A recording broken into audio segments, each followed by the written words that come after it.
Chapitre 2. La prophétie de l'Océan Kingdom. L'Océan Kingdom était l'étendue d'eau qui entourait le Golden Kingdom.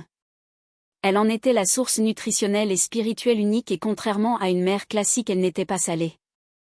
Les individus qui régnaient dans l'Océan Kingdom étaient mi-hommes mi-poissons et étaient nommés les naturals. Le mode de vie des naturals est régi par la spiritualité et la magie, et les humains qui sont choisis pour devenir des naturals sont ceux qui dans leur monde étaient proches de la nature et de la vie traditionnelle et qui sont récompensés dans cette nouvelle vie au royaume de l'océan. L'Océan Kingdom nourrissait la terre du Golden Kingdom grâce à une force spirituelle qui faisait émerger des mines d'or et de pierres précieuses qui n'étaient que la matérialisation terrestre du pouvoir spirituel du peuple des eaux. La régence du peuple de l'Océan Kingdom est diligentée par une prophétesse néréide. Celle-ci crée l'abondance sous toutes ses formes afin que le royaume prospère et en effet, la population néréide était très belle. Ils fonctionnent en harmonie dans leur organisation sous-marine. Le peuple était végan, se nourrissant essentiellement d'algues et de nutriments de coraux. Ils entretiennent et nettoient les eaux en exécutant une danse spirituelle avec leurs nageoires qui grâce à leurs mouvements produisent du mana, une sorte de magie qui permet le maintien de cet univers parfait.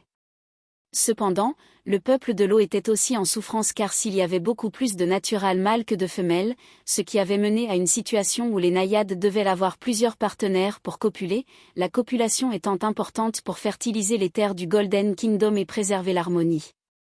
Cette situation déséquilibrée laissait pour compte plusieurs néréides mâles qui finissaient par devenir des écumes car leur malheur les conduisait à se recycler sous une forme digressive karmique.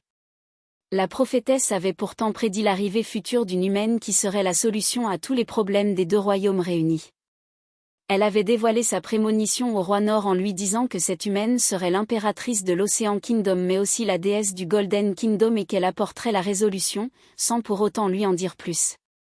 Autant le roi Nord qu'elle-même s'impatientait de cette arrivée mais à chaque fois qu'un humain arrivait dans les eaux de l'Océan Kingdom c'était pour tous la déception.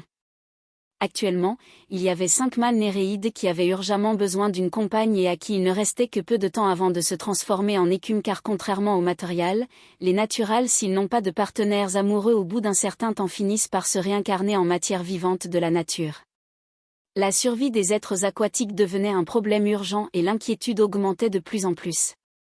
La prophétesse fit un rêve dans lequel elle vit la silhouette d'une femme brillante qui fit vibrer l'Océan Kingdom, son énergie était majestueuse, c'était le signe qu'elle serait bientôt là.